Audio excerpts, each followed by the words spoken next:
Hello, everybody. Rev Rick with Broadman Baptist Church with you today.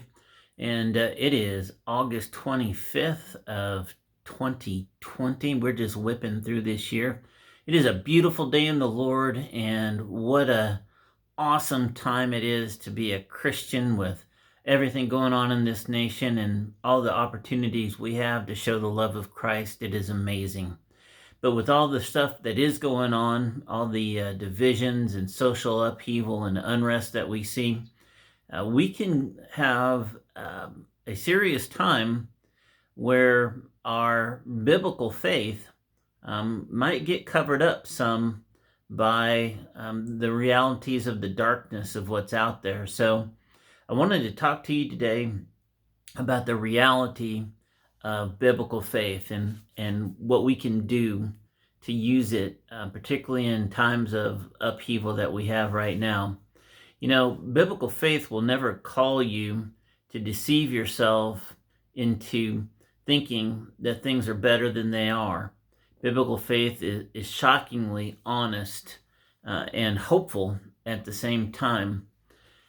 Biblical faith isn't about wearing a fake smile while living in a constant state of fear or even religious denial.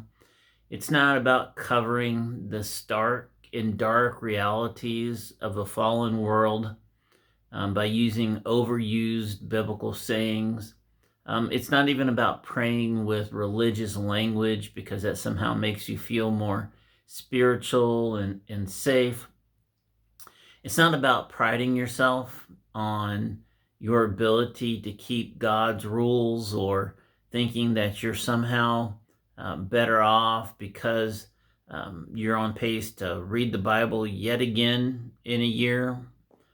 It's not about getting cleaned up on Sunday to go to church or given some sort of public persona that does not really reflect the reality of your spiritual life. It's not about keeping appointments, sort of keeping score of how many months in a row that you've gone to a worship service. And it's not about saying that you're okay when really there's daily evidence that you're probably not okay. It's not about doing or saying anything in particular. And in fact, if you're doing or saying religious things that are meant to protect you from reality, then you're not living biblical Christianity. Your heart has not been quieted by biblical faith. The faith of the Bible would never call you to deny reality in any way.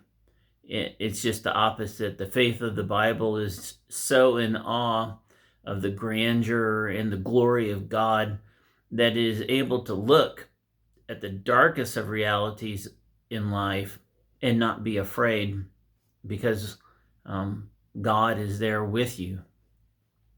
You know, Abraham did not need to deny reality in order to leave his home, not really knowing where God was going to lead or send him. Noah did not need to deny reality to spend 120 years building an ark. The children of Israel didn't need to deny reality in order to walk around Jericho for 7 days.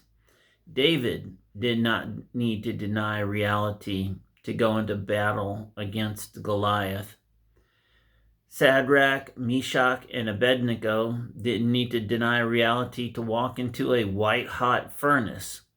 Peter didn't need to deny reality to stand before the Jewish ruling council, the Sanhedrin, and refuse to quit preaching the gospel. You see, it wasn't any naivety of faith that propelled these people.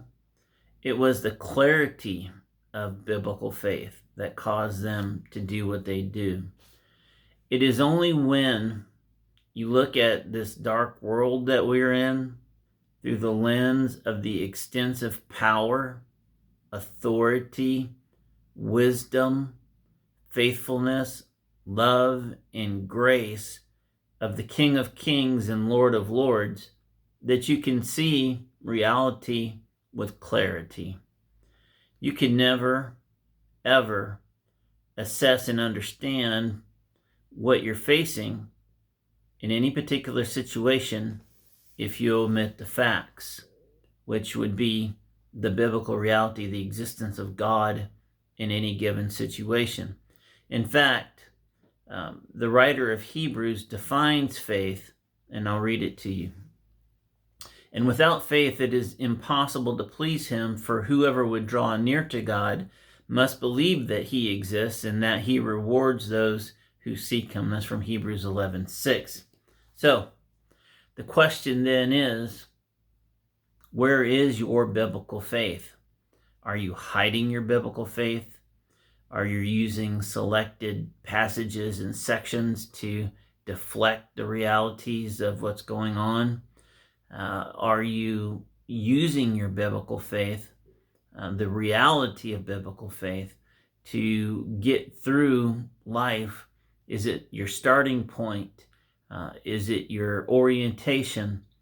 Or are you using it as a shield, which isn't necessarily bad, as long as that shield is because that is, in fact, who you are, and you have a spiritual shield around you because of your biblical faith. Are you viewing the world through the lens of a biblical worldview? Is that driving a level of biblical faith that allows you some peace and even joy in times of persecution or upset? These are important questions for you to ask and for you to take time to come to true understanding of the reality of biblical faith, because it never requires you to ignore or create a separate set of circumstances not based in reality. In fact, that would prevent you from using your biblical faith. So we should take the world on as it is. We should see it as it comes. We should call it as we see it.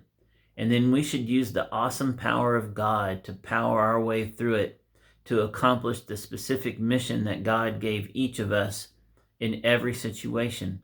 Because as you know, we're all on a mission for God. There is no random for a Christian.